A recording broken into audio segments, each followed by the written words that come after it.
नमस्कार दोस्तों, स्वागत है आपका अपना ही यूट्यूब चैनल टुडे एग्जाम पर। दोस्तों जैसा कि आज है आपका 11 सितंबर 2023 और आज जो है आपका एमटीएस का एग्ज़ाम था। थर्ड शिफ्ट की भी एग्ज़ाम समाप्त हो गई है। तो थर्ड शिफ्ट के एग्ज़ाम में जीके जीएस, करंट अफेयर तथा अंग्रेजी के जो भी वर्ड पूछे गए सभी प्रश्नों को लेकर के आ गया हूँ। दोस्तों जैसा कि आप जानते हैं कि मैं आपको 100% ओरिजिनल प्रश्नों के साथ साथ इम्पोर्टेंट एक्स्ट्रा फैक्ट भी बताऊँगा जो आने वाले किसी भी एग्ज़ाम में सीधे कंप्यूटर के मॉनिटर पे चमकेंगे और आप आंसर टिक करके सही आएंगे। तो चलिए दोस्तों शुरू करते हैं आज का ये वीडियो। थर्ड शिफ्ट में देखिए क्या कुछ प्रश्न पूछे गए थे। ये सभी के सभी प्रश्न जो है अतुल जी हमें टेलीग्राम पे भेजी हैं। कुछ बच्चियां हैं जो हमारे व्हाट्सएप ग्रुप पे भी भेजे हैं, है ना। तो उन सभी का धन्यवाद। चलिए शुरू करते हैं। एक प्रश्न आपसे पूछा गया है, इंटर कॉन्टिनेंटल कप फुटबॉल 2023 किस राज्य में आयोजित कराए गए। देखिए आज जो प्रश्न पूछे हैं जिसमें मुझे 24 प्रश्न प्राप्त हुआ है उसमें से 22 प्रश्न मैंने आपको बताया है ना। जो बच्चे मेरे साथ पुराने जुड़े हुए हैं इस बातों की अनुभव करेंगे, जो नए जुड़े हैं उनको उतना अनुभव नहीं आएगा, ठीक है। और ये अगर कोई 5 दिन पहले भी जुड़ा है तो 12 से 15 क्वेश्चन आराम से कर सकते हैं। ऐसा मैं नहीं बोलता कि सारे मैं पढ़ाऊंगा तभी आएगा। कुछ 5 क्वेश्चन ऐसे हैं जो एक दिन भी तैयारी किया है वो भी मार देगा। तो ईजी भी आए हैं, तो शिफ्ट थोड़ा ईजी रहा है। तो इंटर कॉन्टिनेंटल कप फुटबॉल 2023 ये पटनायक बाबा यानी कलिंगा स्टेडियम भुवनेश्वर उड़ीसा में कराए गए थे। साइफ चैंपियनशिप 2023 कहाँ पे हुआ है, तो ये बंगलुरु में हुआ है, इन्हें भी ध्यान रखेंगे। इसके अलावा एशियाई जूनियर पुरुष हॉकी चैंपियनशिप 2023 ये आपका ओमान में हुआ है और इसका विजेता भारत रहा है और उपविजेता रहा है अपना पाकिस्तान। इसके अलावा एशियाई जूनियर महिला हॉकी चैंपियनशिप 2023 ये हुआ तो है जापान में, विजेता है भारत और उपविजेता है कोरिया। तो ये एक एक फैक्ट जो है मोती की तरह है, ध्यान रखेंगे। इनके अलावा हॉकी वर्ल्ड कप जो मेन वाला होता है ये 2023 में उड़ीसा के कलिंगा स्टेडियम और बिरसा मुंडा स्टेडियम ये 2 स्टेडियम में कराए गए। जहां पे आपका बिरसा मुंडा स्टेडियम कहां पे है, राउरकेला उड़ीसा में है और कलिंगा भुवनेश्वर उड़ीसा में है। उसमें विजेता कौन रहे थे, तो जर्मनी और उपविजेता कौन रहे थे, तो बेल्जियम। तो दोनों बात ध्यान रखेंगे हॉकी वर्ल्ड कप से भी। इसके अलावा आईसीसी वर्ल्ड कप 2023 अक्टूबर माह में होगी, ये आपके भारत में होंगे। 37वां राष्ट्रीय खेल ये गोवा राज्य में होगी और 38वां राष्ट्रीय खेल आपका उत्तराखंड में होगा और 36वां राष्ट्रीय खेल आपका गुजरात में पिछले साल यानी 2022 में हो गए, जहां पे सर्विसेज टीम जो है विजेता रहा था। अगला प्रश्न पूछा गया था, कैल्शियम हाइड्रोक्साइड को क्या कहा जाता है। भैया बुझा हुआ चूना कहा जाता है। मैंने दिवाली का मतलब याद रखने के लिए दिवाली का उदाहरण भी दिया था कि पहले जब हमारे पहले ज़माने में जब पक्का का घर नहीं हुआ करता था तो हम लोग दीपावली में चूना ला के घर को चुनटते थे, पोतते थे, जिससे लाइट आती थी, है ना। तो हमने पानी में, है ना, कली चूना को मिलाते थे और इससे हमें जो नीचे बैठा हुआ मलबा प्राप्त होता था इस कंटेनर के नीचे, ये हमारा बुझा हुआ चूना था। और इस प्रोसेस में बाल्टी गर्म हो जाती थी। तो मैंने आपको समीकरण के माध्यम से भी समझाया था, यहाँ फिर समझाऊंगा। कैल्शियम ऑक्साइड को जिंदा चूना कहा जाता है। CaO को जो है जिंदा चूना या कली चूना कहा जाता है। जब कली चूना को जल से प्रतिक्रिया कराई जाती है तो बुझा हुआ चूना प्राप्त होता है। यही दीपावली वाला उदाहरण। आप पानी में जिंदा चूना को डाल दीजिए, पानी जो है गर्म हो जाएगा, यानी इस प्रोसेस में आपका हीट उत्पन्न होगा और कैल्शियम हाइड्रोक्साइड CaOH का हॉल ट्वाइस आपको जो है अवशेष के रूप में प्राप्त होंगे। कैल्शियम कार्बोनेट को संगमरमर कहा जाता है। CaCO3 जो है इसका सूत्र होता है, इसे मार्बल या संगमरमर कहिए। इसके अलावा मैग्नीशियम हाइड्रोक्साइड को मिल्क ऑफ मैग्नीशिया कहा जाता है।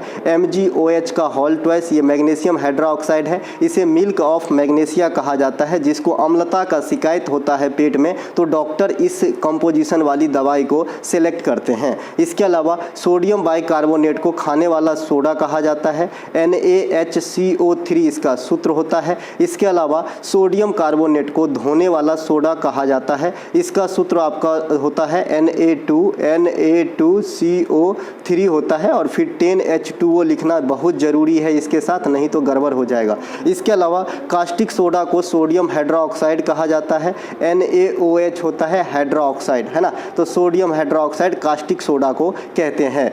बक्सर का युद्ध कब हुआ था, एक भी क्वेश्चन बिना पढ़ाया नहीं है। 1764 में हुआ था। बक्सर का युद्ध, बंगाल के नवाब, है ना, इसके अलावा अवध के नवाब, बंगाल के नवाब, अवध के नवाब और आपका मुगल बादशाह की संयुक्त सेना, एक तरफ से त्रिगुटी सेना और दूसरी तरफ से जो है अंग्रेज की सेना। और अंग्रेज के तरफ से कौन लड़ रहे थे? तो हेक्टर मुनरो। फिर भी किसकी विजय हुई? तो हेक्टर मुनरो को, क्योंकि उसके पास आधुनिक हथियार था। इसके अलावा इसी युद्ध के बाद 1765 में आपका एक इलाहाबाद की संधि होती है, जिसके तहत अंग्रेजों को कई सारे स्टेट जैसे बिहार, उड़ीसा इत्यादि की दीवानी प्राप्त हो जाती है। अब दीवानी क्या होती है ये मैं पहले ही बता चुका हूँ कि दीवानी क्या होता है। जैसे गांव घर में आपने बटाईदार एक सुना होगा, उस खेत में क्या होता है, जो बटाई खेती करता है तो इसमें आधा मालिक का होता है, जैसा भी जहाँ भाव है, अभी तो फिलहाल मेरे यहाँ आधा है, आधा मालिक का है जिसका खेत है और आधा जो लगान लगा के खेती करता है। लेकिन अगर दीवानी प्राप्त हो गया तो यहाँ की जो टैक्स वगैरह मिलेंगे ये उन्हीं को जाएगा, अंग्रेज को। तो इस प्रकार से दीवानी प्राप्त हो गया था।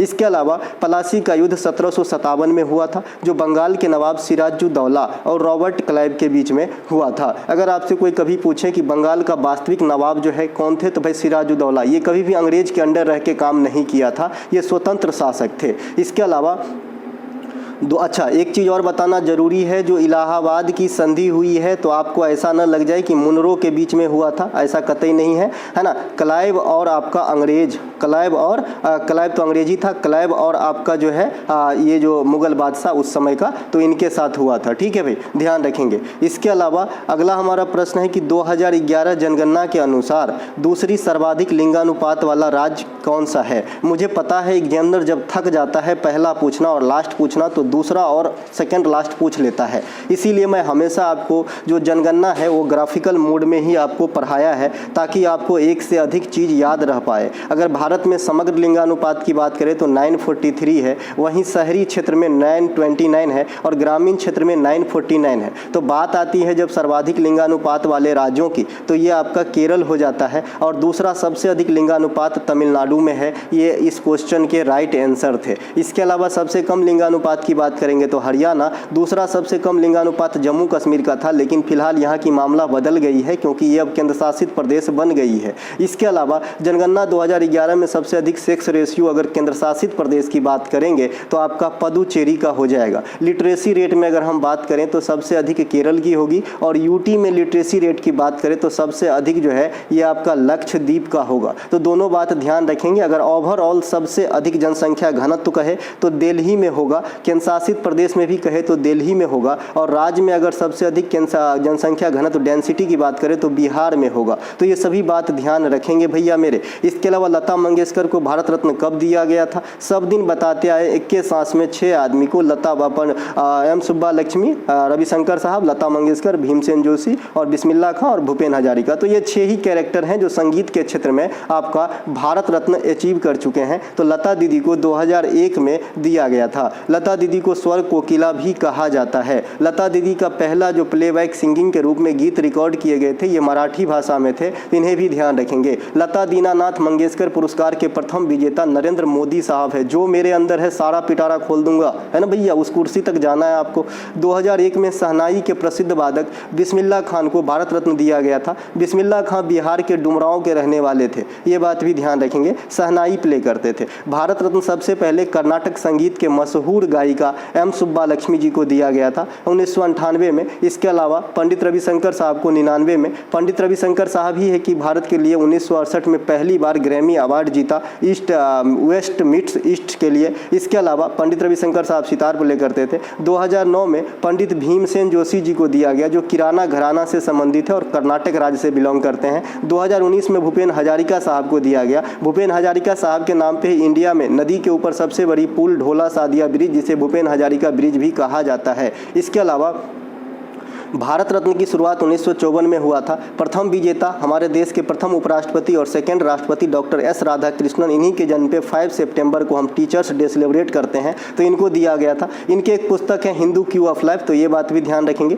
भारत सरकार की सबसे ऊंची अवार्ड है जो एक साथ अधिकतम मैक्सिमम 3 आदमी को ही दिया जा सकता है एक बार में, और नोबेल पुरस्कार की भी सेम कहानी है कि एक साथ एक क्षेत्र में अधिकतम 3 ही आदमी को दिया जा सकता है। निम्नलिखित में से महात्मा गांधी की कौन सी बुक है? ऑप्शन में माय एक्सपेरिमेंट विथ ट्रुथ दिया गया था, जो महात्मा गांधी की ऑटोबायोग्राफी है। तो यही राइट आंसर हो जाएगा। महात्मा गांधी मैं गांधी युग में जो है आपको हर दिन ले गया, आज भी ले गया था एक बार, तो फिलहाल मैं यहाँ नहीं ले जाऊँगा, टाइम किल करना होगा। Hind Swaraj, Harijan, Indian Opinion, Young India, My Experiment with Truth, ये महात्मा गांधी जी के अमर कीर्ति में से है। गांधी जी की गुरु कौन थे? तो गोपाल कृष्ण गोखले। ये मैंने आपको कमेंट के माध्यम से मतलब आंसर देने के लिए कहा था, बहुत सारे बच्चों ने दिया है, बहुत सारे बच्चे ने, उनका धन्यवाद। भारतीय सेवक समाज की स्थापना 1905 में गोपाल कृष्ण गोखले साहब ने ही किया था, जो सेकेंड शिफ्ट में पूछा गया है। नेटाल इंडियन कांग्रेस की स्थापना अफ्रीका में गांधी जी ने किया था। टॉल्स्टाई फार्म तथा फिनिक्स फार्म, ये दोनों से जुड़े रहे थे आपका कौन? गांधी जी, अफ्रीका के अंदर। तो ये बात भी ध्यान रखेंगे। इसके अलावा असहयोग आंदोलन, चंपारण सत्याग्रह, खेरा सत्याग्रह, अहमदाबाद आंदोलन, भारत छोड़ो आंदोलन, डांडी मार्च, ये सभी के सभी गांधी जी से संबंधित है। ईस्वी की बात करेंगे तो असहयोग आंदोलन आपका 1920 में हो जाएगा, चंपारण सत्याग्रह 1917 में हो जाएगा, खेरा सत्याग्रह 1918 में हो जाएगा, अहमदाबाद आंदोलन ये भी 1918 में हो जाएगा, भारत छोड़ो आंदोलन 1942 में हो जाएगा, दांडी मार्च 1930 में हो जाएगा, और 1948 में गांधी जी जो है स्वर्ग सिधार हो गए थे, शहीद हो गए थे नाथूराम गोडसे के द्वारा। तो दोस्तों ये सब ध्यान रखेंगे। गांधी जी आपको फ्री में सिर्फ पैसा पे नहीं है, आपको एग्जाम में भी नंबर देता है। और गांधी जी से आज 2-3 क्वेश्चन पूछे गए हैं, आप देखेंगे आगे। कपास के उत्पादन में भारत का दूसरा सर्वाधिक प्रोड्यूस करने वाला स्टेट कौन सा है? तो पहला तो आपका गुजरात है, एकाधिकार है। महाराष्ट्र दूसरा स्टेट है आपके कपास प्रोड्यूस करने में। अगर तीसरा स्टेट कभी खुदा न खास्ते पूछ दिया तो आप आंध्र प्रदेश को मारना आंसर, ठीक है भाई। इसके अलावा कपास किस मिट्टी की फसल है? तो आपको बताना है काली मिट्टी की फसल है। काली मिट्टी को हम क्या कहते हैं? रेगूर मिट्टी भी कहते हैं, या फिर इसे हम ब्लैक चेरनोजम कहते हैं। क्या कहते हैं? ब्लैक चेरनोजम भी कहा जाता है काली मिट्टी को। तो इसे भी ध्यान रखेंगे। अगर आपसे कोई कहे कि ये काली मिट्टी का निर्माण कैसे होता है, तो आपको बताना है जी बेसाल्ट चट्टान जो होते हैं उनके जब क्षरण हो जाते हैं तो काली मिट्टी का निर्माण हो जाता है। इस मिट्टी में ह्यूमस वगैरह पाए जाते हैं। इसके अलावा एक प्रश्न आपसे पूछा है डी गुकेश का संबंध किस खेल से है? भैया सभी जानते हैं डी गुकेश को 2019 में कोहराम मचा दिए थे इन्होंने शतरंज के दुनिया में, तो ये शतरंज से संबंधित है। इन्होंने 2018 अंडर 12 एशियाई शतरंज चैंपियनशिप में एक साथ 5 गोल्ड जीते थे, जो रिकॉर्ड है इनके नाम। इसके अलावा अभिमन्यु मिश्रा से पहले ये भारत के सबसे कम उम्र के ग्रैंड मास्टर थे। अभिमन्यु मिश्रा इनको जो है रिकॉर्ड तोड़ दिया। उन्होंने 12 वर्ष 4 महीना 25 दिन में ही अभिमन्यु मिश्रा जो है ग्रैंड मास्टर बन गए। और जो आपका डी गुकेश साहब थे ये 12 वर्ष और 7 महीने में आपका जो है ग्रैंड मास्टर बने थे, ठीक है। तो ये बात भी ध्यान रखेंगे। अभिमन्यु मिश्रा जो है भारतीय मूल के अमेरिकी नागरिक हैं। इनके अलावा भारत के प्रथम ग्रैंड मास्टर कौन है? तो विश्वनाथ आनंद साहब है। ये वही विश्वनाथ आनंद साहब है जिनको पहली बार मेजर ध्यानचंद पुरस्कार, उस समय राजीव गांधी खेल रत्न पुरस्कार हुआ करता था, तो 1992 में दिया गया था। विश्वनाथ आनंद साहब की किताब भी आपसे पूछा जाता है एग्जामिनर के द्वारा। तो मैंड मास्टर जो है ये आपका विश्वनाथ आनंद जी की पुस्तक है, तो याद रखने के लिए काफ़ी ईजी है। पहला ग्रैंड मास्टर का किताब है मैंड मास्टर। इसके अलावा अनुच्छेद 49 का संबंध किससे है? सब दिन बताते आए हैं भाई, जो DPSP है, जो आपका ग्रुप ऑफ आर्टिकल्स हैं उनको जरूर ध्यान रखें। जैसे 243 है, 19 है, 51 है ना। और DPSP के जो आर्टिकल हैं इनको जरूर ध्यान रखें, आपको काम आएगी। मैंने आर्टिकल पे एक नहीं 2 वीडियो बना दिया है, एक समग्र आर्टिकल और एक जो है ग्रुप ऑफ आर्टिकल पे, तो आपका काम हो जाता है आगे का, है ना, आगे एग्जाम के लिए भी, है ना। जो बच्चे सिर्फ एग्जाम के समय ही पढ़ते हैं, समझ जाइए उससे रिजल्ट जो है बहुत ज़्यादा दूर है। जो बच्चे मतलब एकदम कंसंटली एफर्ट लगाते हैं कि भाई एग्जाम नहीं है तो क्या हुआ, पढ़ना मुझे उसी ढंग से है जैसे कल एग्जाम है, तो वो बच्चे सफल होने से उसको कोई नहीं रोक सकता, क्योंकि माता सरस्वती के घर में किसी की जो है परिश्रम का फल जो है नगारा नहीं गया आज तक, जैसा कि मैं देखते आ रहा हूँ। और अपने इस निजी लाइफ में भी मैं इस चीज़ को फील किया हूँ, है ना। मेरी उम्र मात्र 32 साल की है, लेकिन मैंने बहुत जो है, ये मैं आपको क्या बयां करूँ, जाने दीजिए, हटाइए ये सब बात, है ना। भारत की संविधान के भाग 4 में नीति तत्व सिद्धांत का वर्णन किया गया है, जो आयरलैंड के संविधान से लिया गया है। इसमें 3 प्रकार की व्यवस्था की गई है, कैटेगराइज किया गया है, गांधीवादी व्यवस्था, समाजवादी व्यवस्था और उदारवादी व्यवस्था। ये तीनों पे ध्यान जरा रखेंगे। कभी कभी पूछता है कि निम्न में से DPSP में किस प्रकार की संवैधानिक व्यवस्था नहीं की गई है, एक ऑप्शन नेहरूवन दे देते हैं। इसके अलावा नीति सिद्धांत जो है अनुच्छेद 36 से लेकर 51 के बीच में वर्णित है। कुछ आर्टिकल को देखेंगे। आर्टिकल 40 जो है ये ग्राम पंचायत से संबंधित है, 44 समान नागरिक संहिता से है, अनुच्छेद 48 जो है पर्यावरण के संरक्षण, और इसी में एक पार्ट बना दिया गया जिसमें गो हत्या या फिर कोई भी दुधारू मवेशी की हत्या निषेध बताया गया। अनुच्छेद 50 जो है ये कार्यपालिका से न्यायपालिका को अलग करता है। अगर कार्यपालिका से न्यायपालिका किसी देश में अलग नहीं रहे तो समझ जाइए सरकार होते हुए भी वहाँ अराजकता का माहौल रहेगा, क्योंकि भाई ये दोनों जो है एकाधिक अपने अपने हिसाब से काम करेंगे। टांग खींचने वाला तो कोई चाहिए ना। मान लीजिए सरकार भी आपका और न्यायपालिका भी आपका, तो आपका आदमी कोई क्राइम करेगा तो आप सजे नहीं दोगे, इसीलिए दोनों अलग है। इसके अलावा अनुच्छेद 51 जो है ये अंतर्राष्ट्रीय शांति और सुरक्षा को बढ़ावा देता है। अनुच्छेद 51 के ए जो है ये आपका मौलिक कर्तव्य है, जिसे 1976 में ऐड किया गया था, जो वर्तमान में 11 प्रकार के हैं और भाग 4 के ए में रखा गया है, रसिया के संविधान से लिया गया है और 42वां संविधान संशोधन 1976 द्वारा ऐड किया गया था। एक प्रश्न आपसे पूछा गया है, विश्व टेस्ट चैंपियनशिप 2021-23 में किस देश और किस स्टेडियम में खेला गया? मैं बता रखा हूँ प्रैक्टिस सेट में दोनों 19-21 और 21-23 वाला और 25 वाला होगा, वो अभी डिसाइड नहीं हुआ है कहाँ होगा, लेकिन 25 वाला होगा, 25 में होंगे, ठीक है। तो ये ओवल इंग्लैंड में हुआ है, विजेता ऑस्ट्रेलिया रहा है, उपविजेता भारत रहा है। हम भारत जो है दोनों बार विश्व टेस्ट चैंपियनशिप के फाइनल में पहुँचे, लेकिन हम जीत नहीं पाए, ठीक है। तो ये जो लेटेस्ट वाला हुआ है यहाँ पे विजेता ऑस्ट्रेलिया, उपविजेता भारत रहा है। जो पहला वाला ये दूसरा संस्करण था विश्व टेस्ट चैंपियनशिप का, अगर 19 वाला पूछा गया होगा तो इंग्लैंड हो जाएगा आंसर, और भारत और न्यूजीलैंड के बीच जो है फाइनल मैच खेला गया था, जिसमें न्यूजीलैंड पहले विश्व टेस्ट चैंपियनशिप के विनर बने थे और दूसरा बना है ऑस्ट्रेलिया। तो ऑस्ट्रेलिया एकमात्र ऐसे प्लेयर हैं जो आईसीसी की सभी इंटरनेशनल वाली चैंपियंस जो ट्रॉफी हैं उनको जीत लिया है, जैसे ICC world cup, ICC T20 world cup, ICC test मतलब वर्ल्ड टेस्ट चैंपियनशिप। तो ये तीनों जीतने वाले एकमात्र हैं आपका कौन? ऑस्ट्रेलिया। इसके अलावा जो फाइनल मैच हुआ था 2021-23 में ओवल में हुआ था, ओवल में हुआ था, तो यहाँ पे 209 रन से जो है ऑस्ट्रेलिया जीत गया था। और मेरे ख्याल में 444 रन बनाए थे ऑस्ट्रेलिया, है ना, और हम पीछा नहीं कर पाए थे, ठीक है। इसके अलावा इस मैच में प्लेयर ऑफ द मैच जो रहा था ये रहा था ट्रेविस हेड, ये कहाँ के हैं? ऑस्ट्रेलिया के हैं, नाम से ये स्पष्ट है। इसके अलावा सेकेंड गोलमेज सम्मेलन में किसने भाग लिया था? महात्मा गांधी के युग से फिर एक क्वेश्चन आ गए हैं। तो तीनों गोलमेज सम्मेलन आपको 1930, 1931 और 1932 में कराए गए थे। तीनों कहाँ पे कराए गए थे? तो इंग्लैंड में कराए गए थे। और तीनों गोलमेज सम्मेलन में भाग लेने वाले भारतीय कौन थे? तो भीमराव अंबेडकर साहब थे, जिसे संविधान का शिल्पकार या संविधान निर्माता कहा जाता है, ठीक है। इसके अलावा जो ये आपका तीनों गोलमेज सम्मेलन के समय इंग्लैंड के प्रधानमंत्री कौन थे? तो आप बताइएगा, रैमजे मैकडोनाल्ड था। यही रैमजे मैकडोनाल्ड है जो 1932 में भारतीयों पर यानी गांधी जी और अंबेडकर साहब को कन्वेंस करने के लिए जो मैकडोनाल्ड का पंचाट जो है सांप्रदायिक पंचाट थोपे थे, लेकिन इसको जो है नकार दिए थे हमारे राजनेता भीमराव अंबेडकर साहब और आपका जो है गांधी जी, है ना। तभी इसी के बाद आपका पूना पैक्ट होता है 1932 में, ठीक है। तो ये बात भी ध्यान रखेंगे, सांप्रदायिक पंचाट जो है रैमजे मैकडोनाल्ड से संबंधित है। इसके अलावा कलबेलिया लोक नृत्य किस राज्य की है? कोई पूछने की बात है, राजस्थान की है। इसे गुलाबों और सपेरा का नृत्य कहा जाता है। राजस्थान का अन्य नृत्य में आएंगे तो घूमर, कलबेलिया, चंग, कठपुतली, अग्नि नृत्य भी है, फोक डांस है राजस्थान का, तो इसे भी ध्यान रखेंगे। इनके अलावा राजस्थान के आकर्षण में आ जाएंगे तो क्या क्या आपको देखने को मिलेगा? तो गुरु शिखर पर्वत मिलेगा, जो राजस्थान की टॉप पिक है, सबसे हाईएस्ट चोटी है,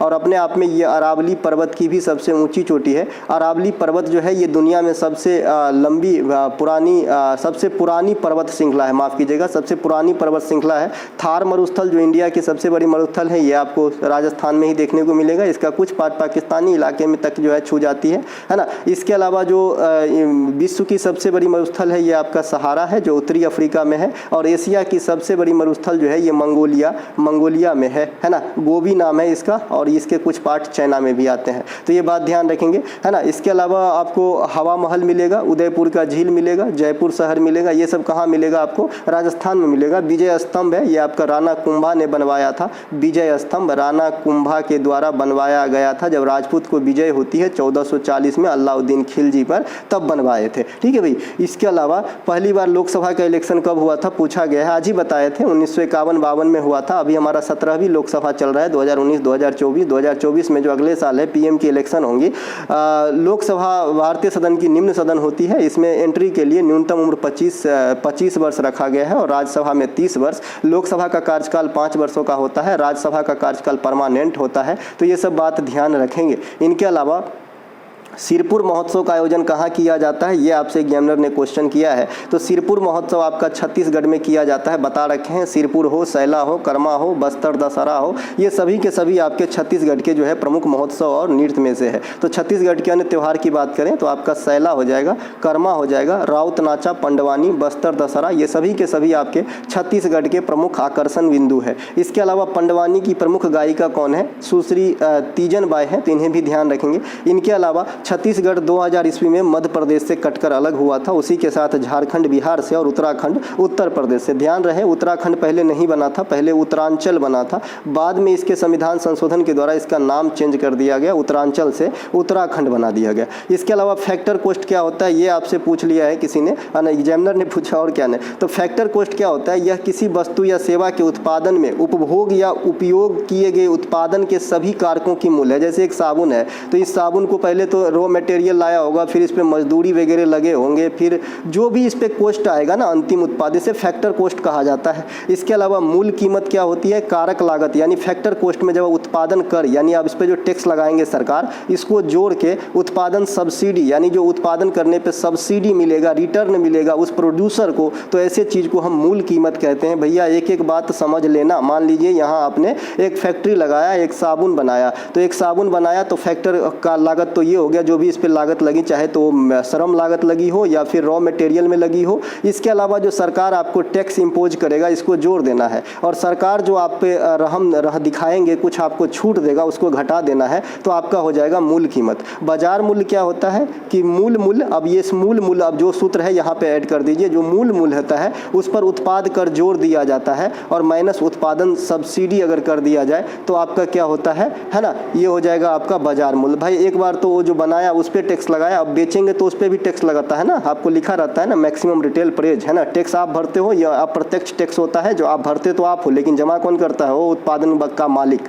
इसके अलावा बाजार मूल्य साधन लागत प्लस अशुद्ध प्रत्यक्ष कर भी होता है, इसके दूसरे लैंग्वेज में अगर आपको इसको डिफाइन करेंगे तो। इसके अलावा आपसे पूछा गया है कि दक्षिण पश्चिम मानसून का भारत में एंट्री सबसे पहले किस राज्य में होती है? तो भैया केरला में होती है, ये कोई पूछने की बात ही नहीं है। भारत में मानसून की आगमन जून के प्रथम सप्ताह में होती है, जिसे मानसून प्रफुष्टन का काल कहा जाता है। ये बात भी ध्यान रखेंगे, 5 से 7 जून के बीच में आ जाता है। वैसे ज़रूरी नहीं है, 10 तक भी आते हैं, कभी कभी और भी लेट होती है, कभी कभी पहले भी आ जाती है, क्योंकि जब पर्यावरण को हम लोग संतुलन नहीं रखेंगे तो यही सब होगा, है ना। पर्यावरण संतुलन नहीं रहने का मतलब आज आप महासागर में देखिए इतने प्लास्टिक हैं कि मछलियों का रहना मुश्किल हो गया है। केरल में आम्र वर्षा तथा केरल के आदि के आसपास के क्षेत्र में चेरी ब्लॉसम नामक वर्षा होती है, जो मानसून से पहले की वर्षा है। और काल बैसाखी एक वर्षा होती है जो बंगाल में आती है, बंगाल के साथ साथ झारखंड, बिहार और उड़ीसा को भी प्रभावित करती है, जो दुखदाई जो है तेज बारिश के साथ तूफान आती है। जबकि चेरी ब्लॉसम और जो आपका माफ़ कीजिएगा दोस्तों बहुत सर्दी हुई है, चेरी ब्लॉसम और आम्र वर्षा जो है ये आपका फ़ायदे वाला है, ये आपको आम को पकाने में मदद करता है।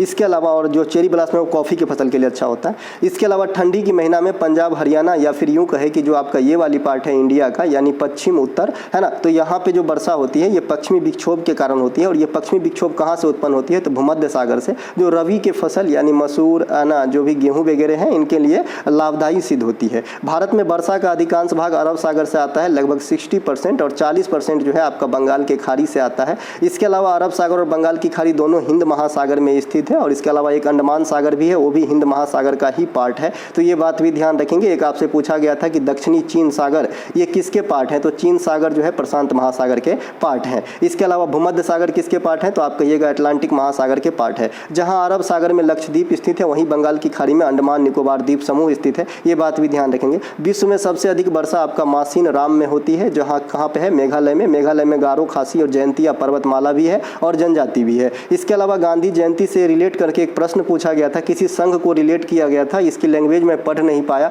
तो बताएंगे कि ये क्वेश्चन क्या था। इसके अलावा अंतर्राष्ट्रीय अहिंसा दिवस 2 अक्टूबर को संयुक्त राष्ट्र संघ के द्वारा मनाया जाता है। ये बात मैं आपको बता दूं, मुझे जैसा लग रहा है कि अगर संघ को रिलेट किया है, अगर मेरी एक्सपीरियंस सही है तो आप लोग बताएंगे कि भाई ये क्वेश्चन यही था क्या, कि भाई किस संघ के द्वारा? तो आपको यूएनओ के द्वारा मनाया जाता है। यूएनओ के महासभा ने 2 अक्टूबर को अंतर्राष्ट्रीय अहिंसा दिवस के रूप में डिक्लेयर किया है। आज मैं फिर बता दूं कि जो इंटरनेशनल लेवल पे होता है ना, उसका अधिकांश भाग जो है आपका यूएनओ के महासभा के द्वारा ही किया जाता है। तो ये तो कॉमन सेंस से भी मार सकते हैं, लेकिन ये क्वेश्चन मेरे हिसाब से क्लियर नहीं है मेरे पास, तो बताइएगा कि यही पूछा था क्या कि अंतर्राष्ट्रीय अहिंसा दिवस यूएनओ था क्या ऑप्शन में? इसके अलावा अमरबल बिल्ली का संबंध किस नृत्य से है? भरतनाट्यम से। भरतनाट्यम में भी कई शैली होते हैं, पंडानलूर शैली, बजाबूर शैली। तो पंडाबनूर शैली का जो है ये मजे हुए नृत्यांगना थी आपका आपका अमरबल बिल्ली। इसके अलावा आपसे थिक एंड थीन पूछ लिया गया है, इसका मतलब होता है सुख और दुख। ये दो भाई हैं जीवन के दो पहलू, दुख को भी वेलकम कीजिए और सुख जब आएगा तो खुद ही वेलकम करने की जरूरत ही नहीं है।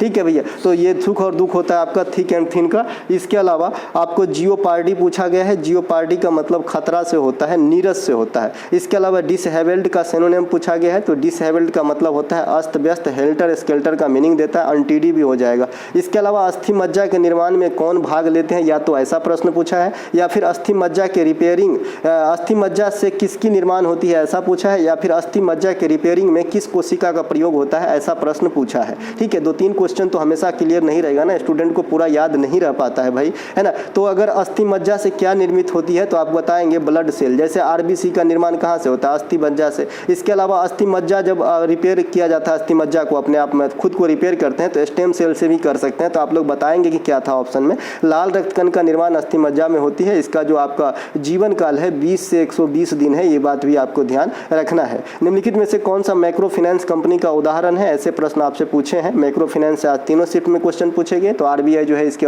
रेगुलेटिंग बॉडी है। इसके अलावा माइक्रो फाइनेंस जो बैंक है ये एक्ट 1956 के तहत आया था। ऑप्शन नहीं है तो क्या बताऊं कि कौन सा होगा। इसके अलावा कुछ उदाहरण रख लिया हूं, बताइएगा कि इस उदाहरण से था क्या। माइक्रो फाइनेंस बैंक को स्थापित करने का श्रेय जो है ये आपका बांग्लादेश के ग्रामीण बैंक के फाउंडर मोहम्मद यूनिस को दिया जाता है। मोहम्मद यूनिस को नोबेल पुरस्कार भी दिया गया है, बहुत ही उच्च हस्ती है, बांग्लादेश से है। इसके अलावा माइक्रो फाइनेंस बैंक के कुछ उदाहरण आपके सामने प्रस्तुत कर रहा हूं, जैसे बंधन फाइनेंशियल सर्विसेज प्राइवेट लिमिटेड, इसके अलावा BSM micro finance private limited, Keshpur micro credit, Disha Microfin private limited, Equitas micro finance limited. ठीक है, तो ये सभी के सभी जो हैं आपका माइक्रो फाइनेंस बैंक के उदाहरण है। तो दोस्तों ये थे आज के थर्ड शिफ्ट का एनालिसिस। अगर आपको अच्छा लगा हो तो लाइक जरूर करें, अपने दोस्तों में शेयर जरूर करें। और ये पीडीएफ प्राप्त करने के लिए देखिए, आप लोग कहते हैं कि पेड पीडीएफ कौन सा है, फ्री कौन सा है, तो पेड जो है हमारा 57 सीरीज है और मैं कोई भी सीरीज भविष्य में लाऊंगा, है ना, जो मुझे लगता है कि मैं उस पर काफ़ी मेहनत करके आपको एग्जाम में क्वेश्चन मिलवाऊंगा, वो भी 50% नहीं जी, 60% नहीं, 80% से एबव क्वेश्चन, है ना भाई, तभी मैं पीडीएफ जो है पेड रखूंगा। जैसे 57 सीरीज है, आगामी आप 2 साल में कोई भी एग्जाम देंगे आने वाले समय में, वहाँ पर भी ये काम करेगा। इसकी कॉस्ट 25 रुपये है। 25 रुपये में आपको 57 क्लास का हमारा नोट मिलेगा, 10 से अधिक आपको टॉपिक वाइज पीडीएफ मिल जाएंगे, और लेटेस्ट एनालिसिस जैसे सीजीएल का हुआ, सीएचएसएल का हुआ और एमटीएस की जो चल रही है, ये सभी आपके मुफ्त में मिल जाते हैं इतने 57 के साथ। ठीक है, तो जो पेड में है उनको तो मिलता ही है, जिनको सिर्फ एनालिसिस का ही पीडीएफ चाहिए उनको कोई भी पैसा खर्च करने की जरूरत नहीं है। आप हमारे टेलीग्राम चैनल को ज्वाइन कर लीजिए, रात को वहीं पर जो है आपको जो भी एनालिसिस होंगे एग्जाम की उसकी पीडीएफ दे दी जाती है। जय हिंद दोस्तों।